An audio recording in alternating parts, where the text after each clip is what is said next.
সবার কাছে জানাও যে কাবা ঘর তৈরি যদি তোমরা হজ করতে আসো। এটা 17 নম্বর পারা সূরা হজের মধ্যে আছে, ওয়া'আযযিন ফিন-নাসি বিল-হাজ্জি ইয়াতুকা রিজালা।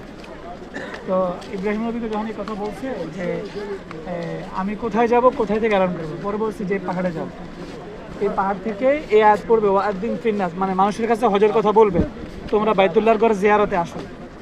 তো নবী ইব্রাহিম আলাইহিস সালাম বলছেন যে আমি যে দাওয়াত দিব, মানুষ নাই, পাখি নাই, কোনো পোকামাকড় নাই, আমার এই কথা কে শুনবে?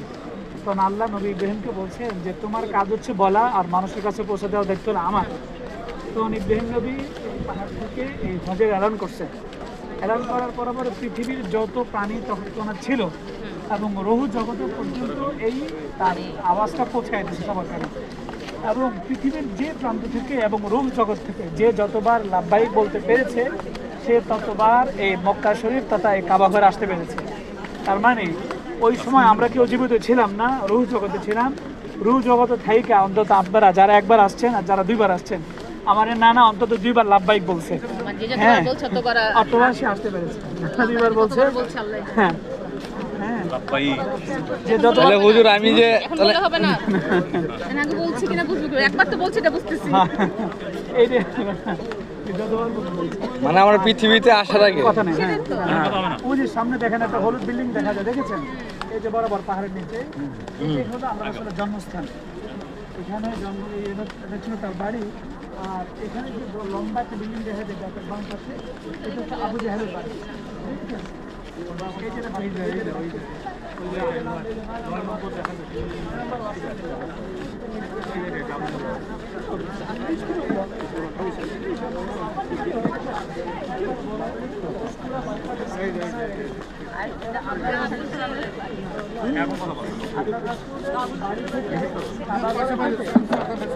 এই যে শোনেন না, কথা বলা যাবে না তো।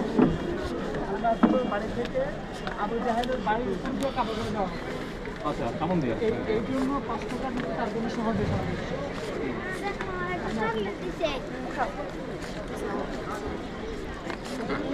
চকলেট নিয়ে একটা দাও। থ্যাংক ইউ, দুটো নিলাম। দেখছো আমগো দুইটা দিচ্ছে। নিয়ে নিছেন। আসো আসো কি যে আমার গ্রুপে